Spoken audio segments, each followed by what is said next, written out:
Hello, and welcome to one of my favorite number sense talks. You are about to embark on a journey designed to help you construct an understanding of very large numbers using our most famous irrational number, pi. The two objectives for this lesson are, number one, to consider the size of a very large number by comparing it to something that is known, and two, use unit conversion to convert distance to time. Objective number two is to help us consider objective number one. Before we begin, you remember pi. For every circle in the world, pi is the ratio of circumference to diameter. If you were to do the actual division, no matter what circle you chose, you would get the exact same number every time, and it would be pi. The number you would get is this: 3.1415926533897 blah-dee-da-dee-da forever.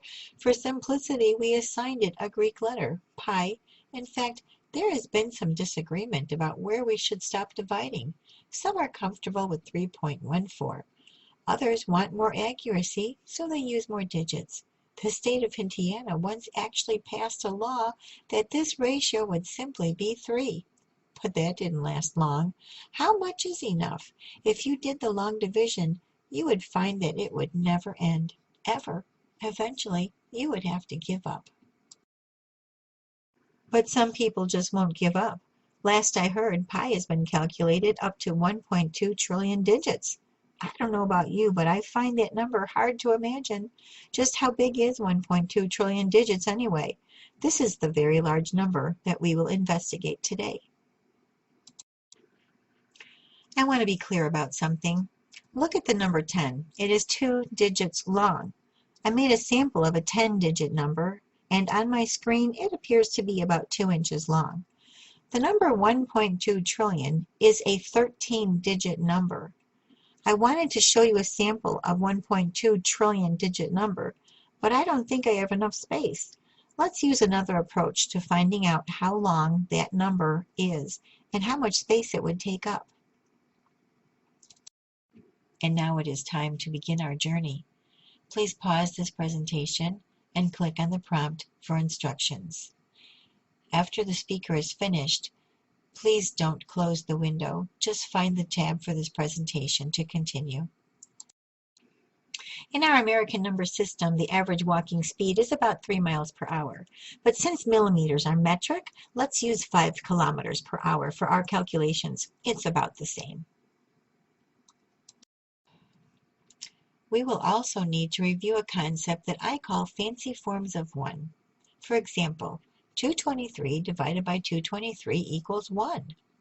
X plus 1 divided by x plus 1 equals 1. Anything divided by itself equals 1. Another way to say it is that any two values that are equal to each other and divided by each other will equal 1. Some familiar forms are 12 inches over 1 foot. Those are both the same measure, aren't they? That equals 1. We could also write it the opposite way. 1 foot on the top equals 12 inches on the bottom.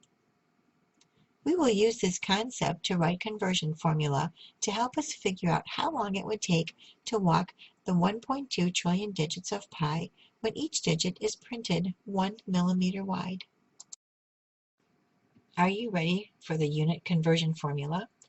First, since the digits are in millimeters and walking speed is measured in kilometers, we need to convert the millimeters to kilometers. I will do this in 2 steps. I will build one form of 1 using the fact that there are 1,000 millimeters in 1 meter, and the other using the fact that there are 1,000 meters in 1 kilometer. How did I decide which unit goes on the top? Because I know that I want unneeded units to cancel out. You might want to click on the next slide for the explanation. You can see I simplified our equation by doing some canceling. I used red to cancel out the millimeters from the numerator and denominator, and blue to cancel the meters from both top and bottom as well. This way we're able to eliminate those intermediate units. Then I decided to make the numbers a little simpler before I multiplied. Using green, I canceled 1,000 from top and bottom, and I canceled another 1,000 with yellow top and bottom. All that was left to multiply then was simply the 1,241,100 kilometers. That is how long our number is in kilometers. But how long is it going to take us to walk that distance? Please click to the next slide for the rest of the story. We can convert this distance to time needed to walk it by multiplying by the walking rate of 5 kilometers per 1 hour. I flipped the form of 1 to be sure the kilometers would cancel out. Please take a moment and do the division now. Then click to the next slide to check your answer. So far, we know it will take 248,220 hours to walk the length of 1.2 trillion millimeters. This number is not very meaningful to me, so I think we should continue our conversion to express it in days, months, and maybe even years if necessary.